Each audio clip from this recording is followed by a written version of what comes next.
Welcome to study with Anjali. तो friend, कैसे हैं आप सभी लोग? आई होप आप सभी लोग बहुत अच्छे होंगे, बहुत बढ़िया होंगे। तो बिहार शिक्षक भर्ती परीक्षा के लिए विज्ञापन जारी कर दिया गया है। ऑनलाइन आवेदन है आपका 10 फरवरी से लिया जाएगा और 23 फरवरी तक लिया जाएगा। रजिस्ट्रेशन एवं भुगतान प्रारंभ करने की जो तिथि है 10 फरवरी से 23 फरवरी तक की है और विलंब शुल्क के साथ रजिस्ट्रेशन एवं भुगतान की अंतिम तिथि है। विलंब शुल्क भी लगेगा 2 दिन के बाद, 25 तक विलंब शुल्क का रजिस्ट्रेशन का अंतिम तिथि है। यानी कि 23 के बाद आप अगर रजिस्ट्रेशन और भुगतान करते हैं तो आपको विलंब शुल्क भी देना पड़ेगा। ऑनलाइन आवेदन प्रारंभ करने की जो तिथि है 10 फरवरी से है। ऑनलाइन आवेदन भरने की अंतिम तिथि है 25/2/2024 दिया गया है। यह अविस्तारित है।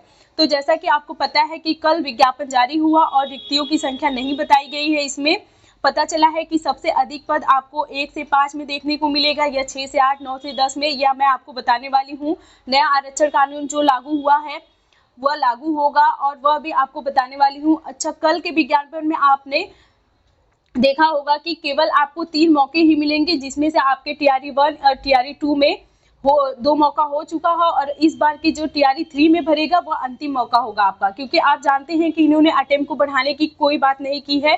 कल बीपीएससी चेयरमैन सर ने भी बताया कि इसका डिसीजन जो है शिक्षा विभाग लेगा। तो न्यूज़पेपर में देखा जा रहा है कि 2 मौका और आपको शिक्षा विभाग दे सकता है। इसमें क्या सच्चाई है, चलिए देखते हैं कि क्या लिखा है। शिक्षक भर्ती तीसरे चरण में नया आरक्षण कानून होगा लागू। तो इसमें क्या दिया गया है, अभ्यर्थियों ने विभाग से 3 की जगह 5 अवसर देने की लगाई है गुहार। अभ्यर्थियों ने विभाग से 3 की जगह 5 अवसर देने की गुहार लगाई है, लेकिन ऐसा कुछ अभी हुआ नहीं है। और देख लेते हैं 87,000 रिक्तियों में सबसे अधिक पद जो है 87,000 आने वाला है, वह उच्च विभाग में होने की संभावना है।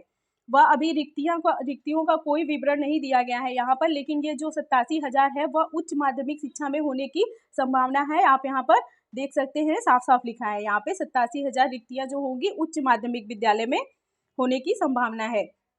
तो यहाँ पर देखते हैं क्या लिखा है। बिहार में पहली बार शिक्षक नियुक्ति परीक्षा में नया आरक्षण कानून लागू होगा। पूर्व के 2 चरणों की परीक्षा पहले से चले आ रहे आरक्षण नियम का पालन किया गया था। पहले की जो परीक्षा टीआरई 1 और टीआरई 2 में जो पहले का आरक्षण था उस नियम के हिसाब से आरक्षण वहां पर दिया गया था।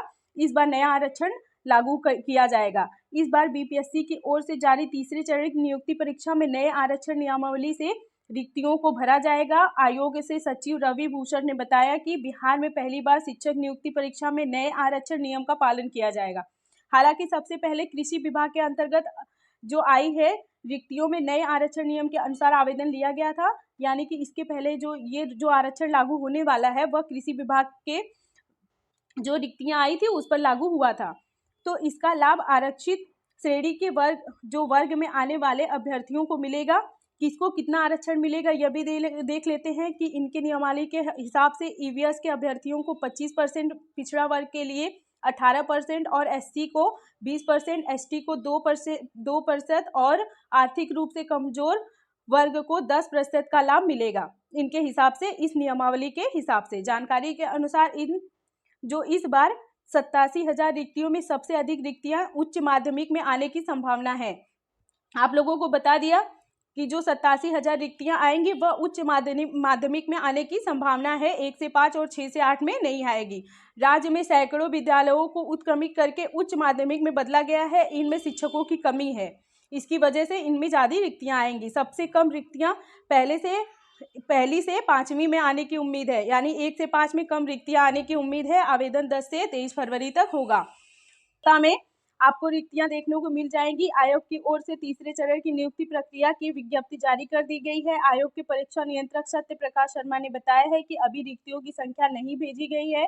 उम्मीद है कि इसी सप्ताह में रिक्तियां प्राप्त हो जाएंगी। कितने विषयों की परीक्षा होगी इसकी जानकारी भी शिक्षा विभाग से पत्र से प्राप्त होने के बाद ही पता चलेगा। हालांकि इस बार विषयों की संख्या कम होगी। इस बार सिर्फ 2 विभाग, शिक्षा विभाग और SC ST कल्याण विभाग के अधीन वाले विद्यालयों में रिक्तियां निकाली जाएंगी।